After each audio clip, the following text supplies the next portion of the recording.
심하면 데이트 폭력 같은 상황을 불러오기도 합니다. 아내가 남편의 사랑을 받을 수 있는 조건이고, 내가 충분히 사랑받고 존중받고 있구나 하는 행복감을 느끼기도 합니다. 안녕하십니까 여러분, 만나서 반갑습니다. 오늘 여러분들과 함께 이야기해 볼 내용의 주제는 남녀의 이별운에 대해서입니다. 사람은 인생을 살아가면서 다양한 형태의 이별을 맞이하게 됩니다.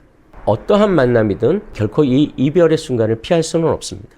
사랑하는 가족과의 이별, 오랜 친구와의 이별, 직장 동료와의 이별, 영원을 약속했던 남녀 간의 이별을 비롯해서 또 잠시의 이별부터 영원의 이별까지 참 이별은 많기도 합니다. 그런데 오늘 여러분들과 함께 이야기해 보려고 하는 것은 그중 특히 남녀의 이별에 대한 이야기를 한번 해보려고 합니다. 물론 이렇게 남녀의 이별을 이야기하다 보면 다른 형태의 이별도 잠시 언급은 될 수 있으니까 참고하시고 들어주셨으면 고맙겠습니다. 물론 늘 말씀드렸듯이 참으로 변화무쌍한 것이 운명이라 그 중에서 특히나 이 운이 온다고 하는 것은 그러한 환경이 조성이 되는 것이지 반드시 그렇게 된다는 뜻은 아닙니다. 자, 그럼 오늘의 주제인 남녀 간의 이별에 대해서 한번 이야기해 볼까요? 여기서 이 남녀 간의 이별이란 현재 사귀고 있는 남녀 간의 이별을 말하기도 하지만 이미 결혼을 해서 가정을 꾸리고 있는 부부 간의 경우에도 어느 정도 해당되는 이야기라고 볼 수 있겠습니다. 물론 결혼을 한 부부의 경우, 결혼을 하기 전에 이성으로 사귈 때와는 경우가 다르죠. 사랑하는 자녀들도 있고 자신들의 결혼을 축하해 주었던 부모님을 비롯한 많은 분들이 계시고 이런 여러 가지 이별을 어렵게 하는 조건들은 많죠. 우선 이 남녀 간의 이별은 상대적입니다. 남자 사주와 여자 사주 둘 중에 어느 한 사람에게 이 이별운이 들어도 둘의 이별할 가능성은 높아집니다. 하지만 그렇다고 해서 무조건 또 이별을 하는 것은 아닙니다. 내가 이별을 하려고 해도 상대가 그런 이별을 할 마음이 전혀 없다면 내 혼자 무조건 이별을 하기는 쉽지가 않죠. 그럼에도 불구하고 무리하게 이별을 하려고 하면 자칫 여러 가지 형태의 괴로움을 겪게 되거나 심하면 데이트 폭력 같은 그런 상황을 불러오기도 합니다. 아주 쉽지 않은 이별이 될 수도 있다는 얘기입니다.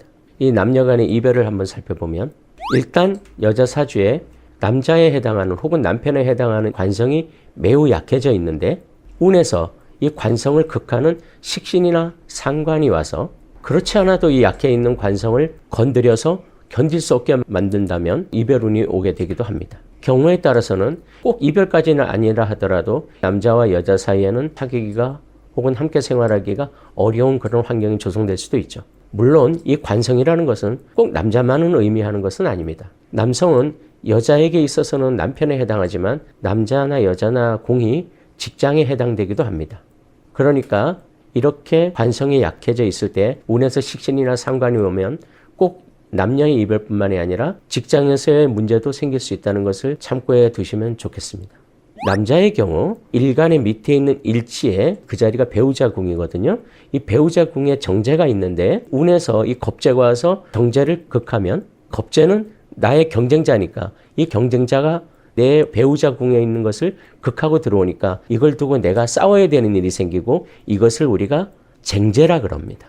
이렇게 쟁제가 일어났을 때도 이별의 가능성은 존재합니다. 좀 더 살펴보면 여자에게 있어서 남자나 남편을 의미하는 것은 정관이나 편관 같은 관성입니다. 그리고 남자에게 있어서는 편재나 정제 같은 재성을 아내나 여자로 보는 것이 일반적이죠.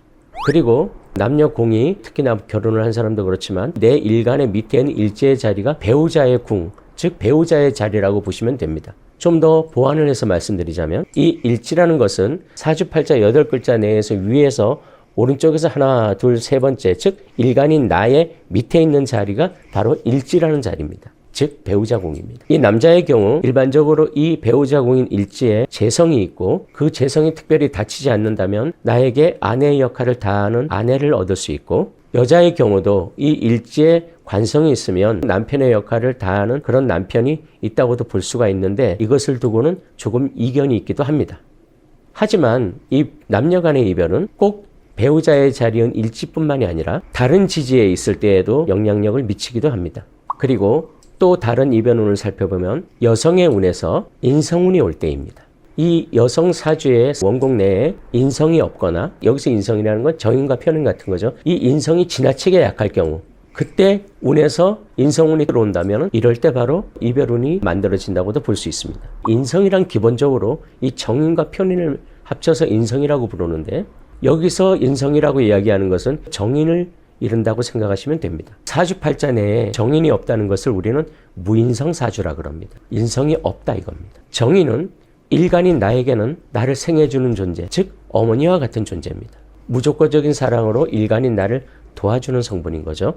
예를 들어서 내 일간이 간목인 경우 천간에 목을 생해주는 수, 이 천간에서는 개수, 지지로는 자수 같은 경우가 인성에 해당됩니다. 정인에 해당되죠.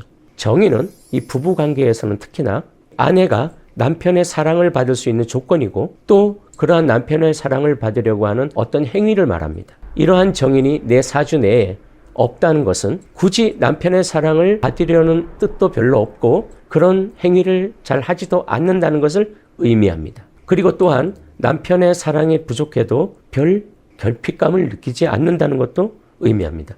또 직장이나 사회적으로는 단편적으로 굳이 인정을 받으려고 하는 노력을 하지 않거나 인정에 대한 욕구가 부족하다는 것을 의미하기도 합니다. 인정을 받으려는 어떤 행위를 하지 않고 노력을 하지 않는 것을 의미한다고 생각하시면 될 겁니다. 그리고 인간관계의 중요성에 대해서 생각이 조금 부족한 부분도 있어서 조금만 상대가 마음에 들지 않으면 금방 단절해 버리기도 하는 경우도 생겨납니다. 앞서 말씀드린 것처럼 이러한 무인성의 여성의 경우 남편이나 남자의 사랑을 갈구하지도 않고 또 상대가 애정을 표현을 하지 않는다 해도 약간 섭섭함을 느낄 수는 있겠지만 이별까지는 생각하지 않습니다. 그러다가 운에서 정인운이 오면 문득 남편이나 남자로부터 사랑을 받고 싶다는 욕구가 강하게 작용을 하기도 합니다. 이 남녀 간의 관계는 그렇지만 이 내용이 직장으로 옮겨간다면 마찬가지로 내가 하는 일이나 나의 직장 내에서의 존재 가치를 인정받고 싶어하는 그런 욕구가 생겨나는 겁니다. 그러니까 정인이 없이 또 운에서도 정인이 안 왔을 때 그런 상황에서는 별로 생각하지 않고 있던 그런 사랑 욕구나 인정 욕구가 갑자기 운에서 웃을 때 그런 생각이 들게 됩니다. 그럴 때 여성의 경우는 외롭다는 생각을 하게 됩니다. 그동안 남자는 다 그러려니 하고 그렇게 살아왔었는데 이제 남자가 좀 다른 행위를 보인다면 섭섭함을 느끼거나 어쩌면 남편이나 남자가 나를 사랑하지 않는 거 아닐까 이런 생각을 하게 된다는 것입니다. 이 남자와의 소통이 잘 되고 남편으로부터 사랑을 많이 받아오던 여성의 경우 내가 충분히 사랑받고 존중받고 있구나 하는 행복감을 느끼기도 합니다. 하지만 그렇지 않고 이 남녀 간의 관계가 별로 좋지 못한 그런 경우 일종의 애정 결핍을 느끼게 되고 이별까지도 생각하게 된다는 것입니다. 만일 눈치가 있는 남자들이라면 이러한 무인성의 여자 사주에 인성운이 올 때 충분히 애정 표현을 해주는 것이 좋습니다. 결혼을 하기 전에 그냥 이성으로만 사귀던 남녀의 경우 이 무인성의 사주에서 인성운이 올 때 이럴 때 자기에게 조금이라도 남자가 섭섭하게 하면 이별을 생각하게 된다는 것입니다. 마지막으로 비겁운이 올 때입니다. 어쩌면 이별운을 볼 때 가장 중요하게 보아야 하는 것이 바로 이 비겁운, 즉 비견과 겁재의 운이기도 할 겁니다. 여기서 비견이라는 것은요, 일간인 나와 동일한 오행이면서 음양도 같은 것이고요. 겁재는 나와 음양은 다르지만 오행이 같은 경우 이럴 때 그것을 겁재라고 부릅니다. 예를 들어서 내 일간이 간목일 때 운에서 인목의 운이 들어올 때를 비견이 들어오는 것이고요. 내 일간이 간목일 때 운에서 묘목의 운이 들어오는 것을 겁재의 운이 들어온다고 하는 것입니다. 물론 같은 비견 겁재라 하더라도 음양에 따라서 다를 수는 있을 겁니다. 하지만 처음 사주 공부를 하시는 사람들의 경우라면 굳이 음양의 경우를 따질 거 없이 그냥 비겁으로 보시면 무리가 없으실 겁니다. 이별운을 이야기할 때는 비견보다는 겁재를 더 중요하게 생각할 수 있는데 내 사주에 재성이 있는데 운에서 비견이나 겁재가 올 때에 내 사주에 비견이나 겁재가 있는데 운에서 재성이 올 때보다는 좀 더 영향력이 크다고 할 수 있습니다. 또 여기서 재성운이라는 것은 편재와 정재 중에 정재로 의미한다고 보시면 무리가 없으실 겁니다. 내 사주에 이렇게 정재가 있는데 운에서 비견이나 겁재가 오면 정재를 두고 다투는 현상이 발생합니다. 쟁재라 그러는 거죠. 이 재성이라는 것은 나에게 삶의 환경이고 공간이고 이런 여러 가지 또 의미가 있습니다만 일단은 안정적인 내 삶의 어떤 형태, 그런 생활이라고 생각하시면 됩니다. 즉 그런 겁재운이 오면은 인생 자체가 흔들리기 시작할 수도 있다는 얘기입니다. 이 겁재운이라는 것은 남녀의 이별운도 상상해 볼 수 있지만 다른 여러 가지 형태의 이별운도 한번 생각해 볼 필요가 있습니다. 자녀의 어떤 독립이나 결혼이나 이런 걸로 자녀를 떠나보내는 것도 이 겁재 이별운이고요. 내가 그동안 오래 정들고 살고 있던 곳에서 다른 곳으로 이사를 하는 것도 이 겁재의 어떤 쟁재의 운이고요. 아무튼 여러 가지의 형태의 이별운을 포함하기도 합니다. 이런 현상은 경험상으로 봤을 때 천간, 그러니까 위에 있는 네 글자보다 지지, 즉 아래에 있는 네 글자의 겁재운이 올도가 그 영향력이 좀 더 강하다고 볼 수 있겠습니다.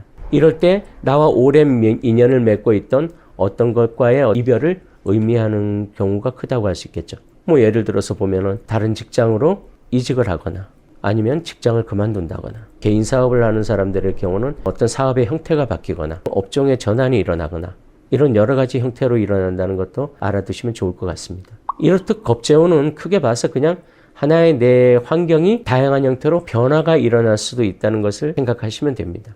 이 겁재라는 것이 그냥 단순히 재물을 빼앗아 가는 것만으로 국한시킬 필요가 없다는 거죠. 좀 더 넓게 이해를 하는 것이 필요하다는 겁니다. 이렇게 여러분들과 함께 몇 가지 이별운에 대해서 이야기를 해보았습니다. 그리고 저는 마지막으로 여러분들께 이런 말씀을 드리고 싶습니다. 남자와 여자는 평생을 함께 살아도 끝까지 서로를 이해할 수 없는 존재입니다. 왜냐하면 애초에 음양은 남자와 여자는 같은 사람의 모양은 하고 있지만 다른 존재라고도 볼 수 있습니다. 그런 남녀의 사랑이 유지되려면 서로를 이해하는 과정을 거치고 다름을 인정하고 거기에 내가 맞추려는 그런 노력이 필요하다는 말입니다. 또한 이런 말이 어떻게 들리실지는 모르겠습니다만 누군가와 이별을 해야 할 때가 온다면 처음에 어떤 만남이었는지를 기억해 주시기 바랍니다. 이별이 아름다울 수는 없지만 그렇다고 굳이 험악할 필요도 없겠죠. 사람의 인연이라는 것은 또 언제 어떻게 엮여질지 모르기 때문입니다. 우리 속담 중에 침 뱉은 놈을 다시 먹는다는 말이 있죠. 이 살다 보니 옛말 맞는 거 참 많더라고요. 네, 영상 끝까지 봐주셔서 감사합니다.